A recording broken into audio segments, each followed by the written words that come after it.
ஒரு நாள் ஒருத்தர் டெலிவரி பேக்கோட வீட்டுக்கு வெளியே காத்திருந்தாரு. இன்னைக்கு அந்த ஊரே அவருடைய வீட்டுக்கு வெளியே காத்திருக்கு. அவர் கதவை தட்டினாரு, அம்பிஷனுக்காக இல்ல, அப்ளோஸ்க்காக இல்ல. ஜஸ்ட் ஒரு சாப்பாடு தர. ஆனா அவருக்கு சாப்பாடு இல்ல.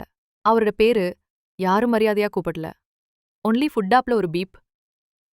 சார், உங்க ஆர்டர் வந்துச்சு. இதுதான் அவரோட ஐடென்டிட்டி. பசி வலியோட அந்த நாள் ஸ்ட்ரீட் லைட் கீழ் உட்காந்து படிச்சாரு. ஆனா அவர் படிக்கிறது நிறுத்தல. பிகாஸ் அவர் ஜாப சேஸ் பண்ணல. அவர் டிக்னிட்டிய சேஸ் பண்ணினாரு. பசங்க எல்லாரும் சிரிச்சாங்க. ஐஏஎஸ் எக்ஸாமா நீயா? முதல் முறை பெயில், 2வது முறை பெயில், 3வது முறை பெயில். ஆன ஃபெயிலியர் சொல்லுச்சு, உன் ஃபியூச்சர் உன்ன மாதிரி தான் ரொம்ப பிடிவாதமா இருக்கும். ஒரு நாள் பேட்ஜில் எழுதியிருந்தது, ஐஏஎஸ் ஆஃபீஸர் இல்ல, சொன்னது ரெஸ்பெக்ட் ஏர்ன்ட் நாட் கிவன். இன்னைக்கு அவர் ஃபுட் டெலிவரி பண்ணல.